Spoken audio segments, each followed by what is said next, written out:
Colosenses capítulo 3, vamos a leer del versículo 5 al 17. Vamos a orar. Señor Dios Todopoderoso, te rogamos tu bendición, la dirección de tu Espíritu Santo, que nos ayudes a todos estar atentos a tu palabra y que podamos captar lo que tu Espíritu nos quiere comunicar. Que ayuda a mí también, Señor, para, a pesar de mi condición de salud, poder predicar tu palabra. Te lo pedí, Padre, en el nombre de tu Hijo Jesús. Amén.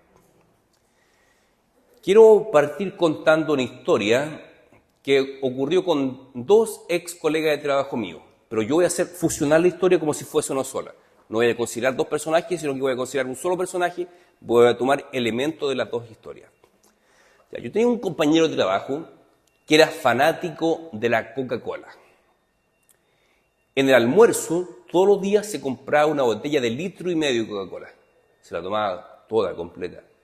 Y después me contó que todas las mañanas en el desayuno se tomaba 1 litro de Coca-Cola y en la noche otro litro. Y en más, en la noche dormía con la botella de Coca-Cola al lado de la cama.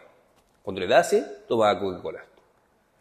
Hace años que no lo veo a ese amigo, pero probablemente tenga diabetes hoy en día, asumo. ¿Ya? Entonces, este amigo, un día para otro, dejó de tomar Coca-Cola. Al almuerzo ya no traía una botella de Coca-Cola. ¿Y cómo lo hizo? Bueno, se cambió de bebida, se cambió a la Pepsi. Según él, la Pepsi es mejor que la Coca-Cola. Yo no estoy de acuerdo, a mí es mejor la Coca-Cola que la Pepsi, pero él decía, no, si la Pepsi es superior a la Coca-Cola. Entonces, todo lo que tomaba de Coca-Cola lo sustituyó por la Pepsi. Es evidente que esta persona tenía un vicio, una adicción profunda a las bebidas gaseosas. Pero ¿cómo una adicción tan profunda a la Coca-Cola la pudo dejar de lado? Dejó de lado esa adicción tan profunda porque ahora encontró otra bebida que le gustó más que la Coca-Cola. Entonces, fue posible para él dejar la adicción porque encontró otra adicción que le causaba más placer a él. Ahora, ¿cómo se relaciona esta historia con el sermón de hoy? Ya vamos a ver cómo se relaciona el texto de hoy con esta historia del que sustituyó la Pepsi por la Coca-Cola, o mejor dicho, reemplazó la Coca-Cola por la Pepsi. Bueno, estamos en Colosenses. La semana antepasada estuve hablando acerca de 3 problemas que habían en la iglesia de Colosas. Hablé del misticismo, del ascetismo y del legalismo, y estuvimos definiendo en qué consistía cada uno de esos problemas, cada una de esas herejías que había en la iglesia. Y el texto de la semana pasada hablaba de realidades espirituales que Dios ha decretado para nosotros. Por ejemplo, Colosenses 3:1 dice, si pues habéis resucitado con Cristo, es decir, la palabra de Dios da por hecho que nosotros ya hemos resucitado con Cristo. Y más abajo, el versículo 4 decía, cuando Cristo vuestra vida se manifieste, entonces vosotros seis manifestado. Y previamente el versículo 3 decía, porque habéis muerto, vuestra vida está escondida con Cristo. Es decir, en estos 4 versículos que fueron expuestos la semana pasada, establecía 2 realidades espirituales profundas. Una, hemos muerto con Cristo, y segundo, hemos resucitado con Cristo. Ahora lo que llama la atención es que ambos verbos están en tiempo pasado. Habéis muerto, habéis resucitado.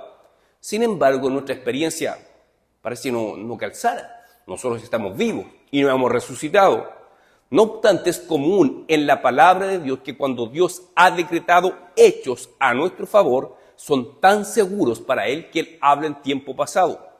Por ejemplo, cuando ustedes van a Romanos 8:29, dice, a los que antes conoció, también los predestinó y los llamó, los justificó y los glorificó. Los glorificó. Si tú has sido llamado por Dios, Dios ya te ha glorificado. Pero en nuestra experiencia, la glorificación todavía es una experiencia futura. No obstante, en la mente de Dios, Dios lo ve como un hecho pasado. ¿Por qué? A los que Él llamó, a los que Él predestinó, la glorificación de esas personas es tan segura que Dios lo da como un hecho pasado.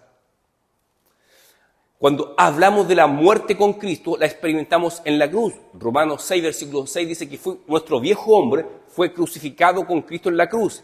Es decir, nuestro viejo hombre ya fue crucificado, ya murió. y ya hemos resucitado con Cristo, dice. Tenemos vida nueva en Cristo. ¿Pero por qué? Si la palabra de Dios establece de forma tan clara estas verdades, que ya hemos muerto con Cristo y ya hemos resucitado con Cristo, ¿por qué es que todavía luchamos tanto contra el pecado? Bueno, la respuesta viene en la sección siguiente, desde el versículo 5. Dice, haced morir pues lo terrenal en vosotros. Aquí no dice, ustedes están muertos, sino que dice, haced morir. Es decir, es una responsabilidad del cristiano, es una responsabilidad del ser humano, haced morir lo terrenal en vosotros. ¿A qué se refiere con lo terrenal? Se refiere al pecado. No se refiere a la vida que vivimos en la tierra, porque todo lo que hacemos es terrenal. El comer, el dormir, el despertar son cosas terrenales, porque vivimos en la tierra. No obstante, aquí la expresión lo terrenal apunta al pecado. ¿Y qué tipo de pecado? Establece un grupo de pecados, dice, fornicación, impureza, pasiones desordenadas, malos deseos y avaricia, que es idolatría.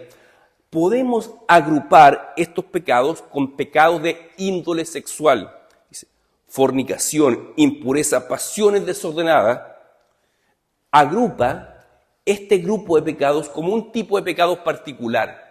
El apóstol Pablo en Corinto dice, todo pecado que el hombre cometa fuera del cuerpo es una cosa, pero hay un tipo de pecado que no está fuera del cuerpo, sino que está en el cuerpo y se refiere a la fornicación. La fornicación es una palabra amplia que se refiere a todo tipo de pecado de índole sexual. Así que, aunque no detalle con lujo de detalles a qué tipo de pecado de índole sexual se refiere, la palabra fornicación, cuando ustedes la vean en la Biblia, se refiere a todo pecado sexual que pueda cometer una persona. Ahora, ¿significa que el sexo en sí es pecado? Por supuesto que no. Dios diseñó el pecado para ser disfrutado en el matrimonio. El único lugar donde el sexo es lícito, es permitido por Dios, es en el matrimonio. Toda actividad sexual fuera del matrimonio es pecado, es fornicación o adulterio, dependiendo del caso, pero calza dentro de esa categoría. Toda actividad sexual fuera del matrimonio entre personas que no están casadas es este tipo de pecado, fornicación. Y estos pecados tienen consecuencias, dice la palabra, dice el versículo 7, en las cuales vosotros también anduvisteis en otro tiempo, cuando vivíais en ella. Pero ahora dejad también vosotros todas estas cosas, ira, enojo, blasfemia, palabras deshonestas.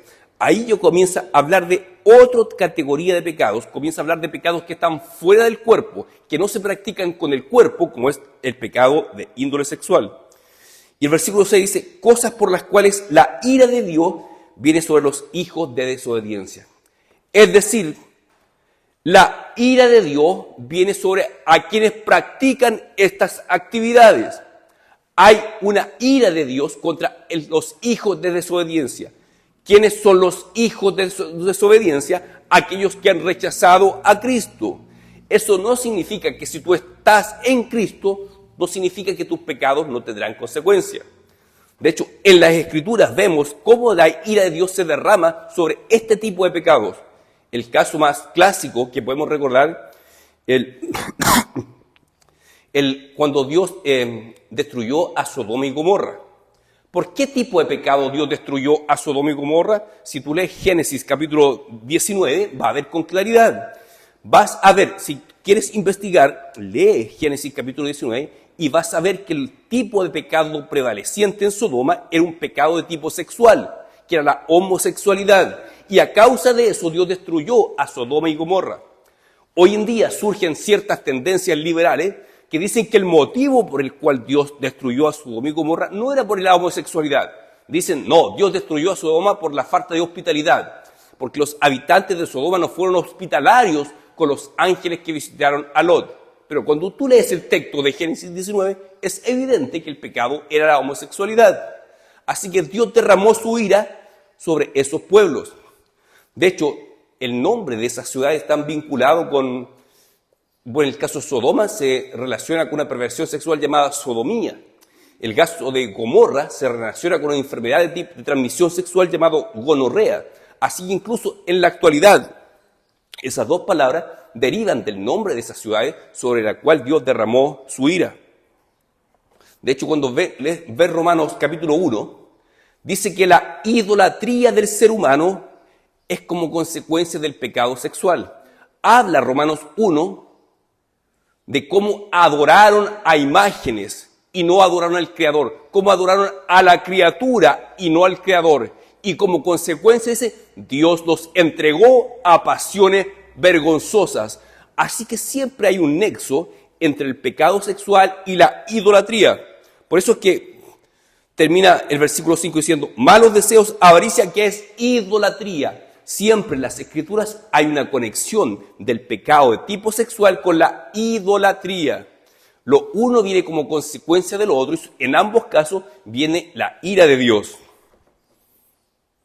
Y como señalé, primero clasifica acá el apóstol Pablo un conjunto de pecados de índole sexual, pecados que están en el cuerpo, pero luego habla de pecados que están fuera del cuerpo. Dice versículo 8. Pero ahora dejad también vosotros todas estas cosas, ira, enojo, malicia, blasfemia, palabras deshonestas de vuestra boca. No mintáis los unos a los otros, habiendo despojado del viejo hombre con sus hechos. Es decir, el llamado de Dios para su pueblo es despójense de esto, despójense de estos pecados que está mencionando. Pecados de tipo sexual y también de todo pecado, de ira, maledicencia, de mentira, de hablar palabras deshonestas. Ustedes despójense. Ahora la pregunta, ¿cómo nos despojamos? ¿Cómo hacemos morir al viejo hombre? Porque el Señor Jesucristo dijo, el que hace pecado, esclavo es del pecado. Entonces las personas que están en el pecado son esclavas de su pecado. Y un esclavo no tiene libertad. Si nosotros hemos sido liberados por Cristo y aún permanecen estos pecados en nosotros, ¿qué tenemos que hacer? Despojarnos de ese viejo hombre. Haced morir lo terrenal. ¿Y cómo hago morir lo terrenal? Bueno, ahí entra en conexión la historia que les conté al principio. ¿Cómo dejé una adicción? ¿Cómo dejé, no yo, este amigo mío, cómo dejó la Coca-Cola? Porque encontró otra sustancia que era más apetecible, que era la Pepsi. Por lo tanto, cuando nosotros estamos en un pecado del cual somos esclavos, para ser libres de eso tenemos que aprender a deleitarnos en algo que es superior. Este amigo no podía dejar la Coca-Cola si no descubría la Pepsi que a él la encontró más rica. Si tú estás en el pecado, no vas a poder salir del pecado, sino que cuando aprendas a deleitarte en Dios y descubras que el deleite en Dios ofrece una recompensa mucho mayor que el deleite que te ofrece el pecado. Cuando aprendas a contemplar a Dios, a contemplar la gracia de Dios, el amor de Dios, vas a deleitarte tanto que vas a decir, realmente es mucho más placentero deleitarme en Dios que en el pecado. Así como esta persona dijo, descubrí que es mucho más placentero tomar Pepsi que tomar Coca-Cola, bueno, tú te vas a despojar del viejo hombre cuando aprendas a deleitarte en la presencia de Dios. Cuando quieras investigar más de Dios, quieras conocer mejor a Dios, cuando quieras pasar tiempo con Dios. Y como dijo el salmista, en tu presencia hay plenitud de gozo. Cuando tú aprendes a deleitarte en la búsqueda de Dios, será un placer tan grande que te hará dejar de lado la otra adicción. Entonces, ¿cómo mortificamos este viejo hombre? Aprendiendo a deleitarnos en Dios, a deleitarte en la presencia de Dios, te va a hacer a despreciar otro tipo de placeres que te tiene esclavo. Si vamos al versículo 10, dice, y revestidos del nuevo hombre, el cual conforme a la imagen del que lo creó se va renovando hasta el conocimiento pleno. Primero había un mandamiento, haced morir. Ya dijimos que hacemos morir cuando aprendo a deleitarme en algo superior, en Dios. Pero acá hay un segundo aspecto del mandamiento, dice, revestíos del nuevo. ¿Qué significa revestirse del nuevo hombre? Cuando tú tienes una ropa vieja, tienes un pantalón que está viejo, andrajoso, roto, tú dejas de lado el pantalón viejo, lo tiras a la basura y te compras un pantalón nuevo. Y te vistes con el pantalón nuevo. En el mundo espiritual también es así. Por un lado, desechamos el pecado, desechamos lo terrenal y nos revestimos del nuevo hombre creado según Cristo. Ahora, este revestirse del nuevo hombre recibe el nombre de santificación. Algunos teólogos reformados, como el que falleció hace pocos años, R.C. Sproul, él definía la santificación como un acto sinérgico. ¿Qué significa un acto sinérgico? Un acto en el cual influyen dos fuerzas. ¿A qué se refería? Por un lado, Dios pone todo de su parte para nuestra santificación, pero por otro lado, yo como hombre también tengo que poner todo de mi parte para poder crecer en santificación. Así que el revestirse del nuevo hombre es un proceso continuo. No podemos decir, hoy me revestí del nuevo hombre y me quedo así para siempre. No, el revestirse del nuevo hombre, la santificación es un proceso continuo. Así que va a costar trabajo el crecer en santidad. Si bien hacer morir lo terrenal va a implicar un esfuerzo, también el revestirse del nuevo hombre se requiere de iniciativa del cristiano. Dios no va a hacer por ti lo que tú tienes que hacer. Un atleta cristiano, por más cristiano que sea, por más que ore para que Dios lo ayude a correr bien, Dios no va a correr por él. Es él, el atleta, el que tiene que correr. Así, hermano, no esperemos que Dios intervenga de forma extraordinaria en nuestra vida para despojarnos del pecado y revestirnos del nuevo hombre. No, es algo que nosotros, en nuestra responsabilidad, hacer. Despojarnos del viejo hombre y revestirnos del nuevo. ¿Y cómo te reviste de nuevo? Bueno, en la mañana hablaba en el dominical de que la palabra de Dios es alimento. Mientras tú más te alimentas de la palabra de Dios, más te vas revistiendo de este nuevo hombre. Mientras tú más conoces al Señor, más te revistes de este nuevo hombre que ha creado según Cristo. Y dice, donde no hay griego ni judío, ni circuncisión, bárbaro ni escrita, siervo ni libre, sino que Cristo es el todo y en todos. Es decir, el nuevo hombre según Cristo no hace distinción sociales. En la iglesia no podemos hacer ese tipo de distinciones, ni de raza, ni de condición social. Sería terrible si en nuestra iglesia llegase de repente una persona que vive en la calle, mal vestido, tal vez maloliente, y nosotros lo tratásemos con desprecio. No nos acercamos a él a saludarlo y a hablar con él. Eso sería ser acepción de persona. Pero en la iglesia, en esta nueva humanidad creada según Cristo, no se pueden hacer ese tipo de distinciones, porque todos hemos sido lavados por Cristo, solamente por la gracia de Dios, no por nuestra condición social, no por nuestro nivel educacional, ni tampoco por nuestra situación económica. Así que una de las características del nuevo hombre es que aprende a no hacer ese tipo de distinciones con sus hermanos. Aprende a no hacer esas distinciones en la iglesia. Sería grave que eso ocurriera. Así que, a medida que más conocemos al Señor, nos revestimos de ese nuevo hombre. Y ese nuevo hombre tiene como característica no hacer esas distinciones. Dice, revestidos pues como escogidos de Dios, santos y amados, de entrañable misericordia, de benignidad, de humildad, de mansedumbre, de paciencia. Si se dan cuenta, ahí está hablando del fruto del Espíritu Santo, como lo encontramos en Gálatas. Es fruto del Espíritu Santo todo esto, la santidad, el ser amable, el ser misericordioso, ser humilde, tener paciencia, son todos fruto del Espíritu. Ahora, ¿por qué aparece la palabra fruto? Porque el fruto no es algo que aparece de forma instantánea.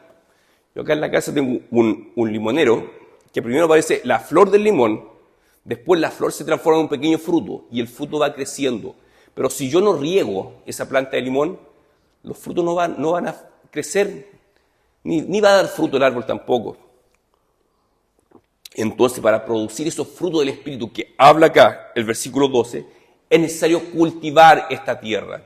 En el fondo, hermanos, renovarnos con fuego al nuevo hombre es un proceso que demanda de nuestro esfuerzo. ¿Cómo tú riegas la tierra? ¿Cómo cultivas este árbol? Todos queremos producir estos frutos de santidad que habla el texto. Pero, ¿contamos con la ayuda de Dios? Sí, pero tenemos que hacer también nuestra parte. Es algo completamente diferente a la justificación. Somos justificados por la fe en Cristo. Nosotros no hacemos absolutamente nada. Cristo murió por nosotros, el Espíritu Santo nos regenera y nos da el don de la fe salvadora. No hacemos absolutamente nada. La salvación es un acto entero de Dios. pero diferente es la santificación. Es un proceso en el cual nosotros tenemos que poner de nuestra parte. Si bien Dios legalmente ya nos ve como muertos y resucitados con Cristo, en nuestra experiencia personal tenemos que cultivar ese fruto, tenemos que poner de nuestra parte, tenemos que despojarnos del viejo hombre, hacer morir lo terrenal, combatir el pecado como un guerrero va a la guerra. Así nosotros estamos en una lucha continua contra el pecado. Y sí, hay momentos en que hay caída, perdemos batalla, pero Cristo está ahí para alentarnos a seguir adelante.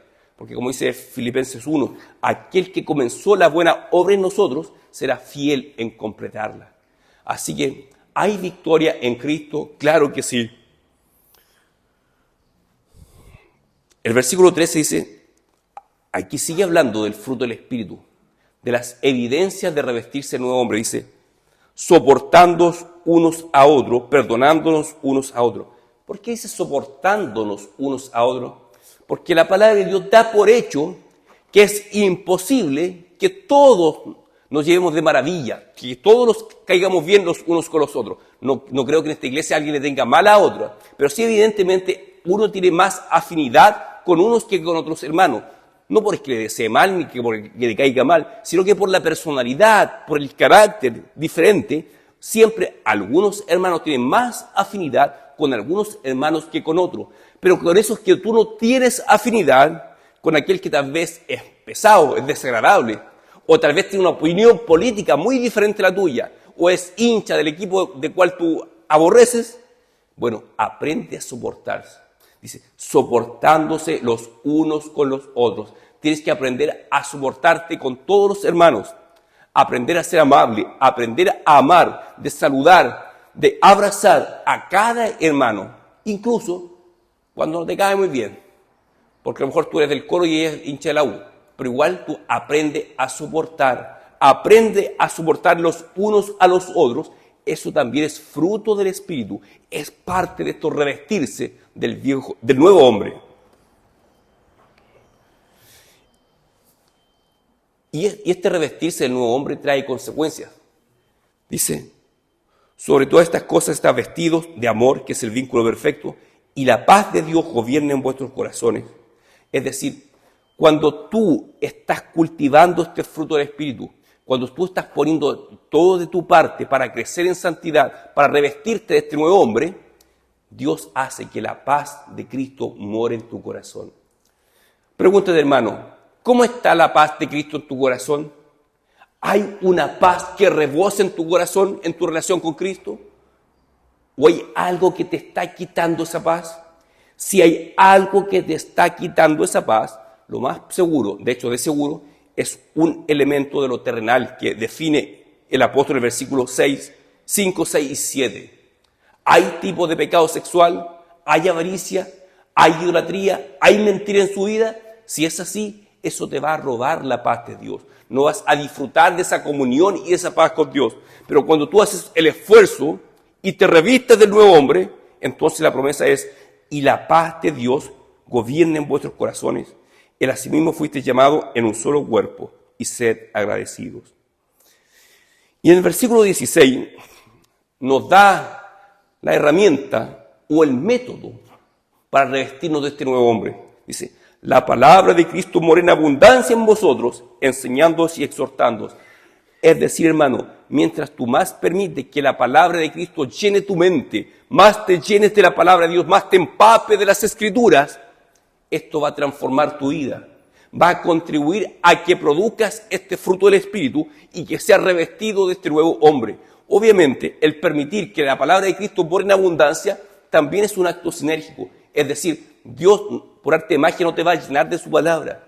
Eres tú el que tiene que esforzarte, buscar más de la palabra de Dios, leer más las Escrituras, leer, investigar, comprar libros, escuchar predicaciones, te va a ser útil a llenarte de la palabra de Dios.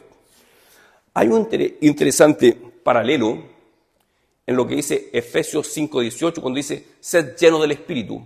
Y acá, en Colosenses 3:16, dice, la palabra de Cristo mora en abundancia en vosotros. Si tú te das cuenta, cuando lees Efesios capítulo 5, la consecuencia de ser lleno del Espíritu es exactamente la misma consecuencia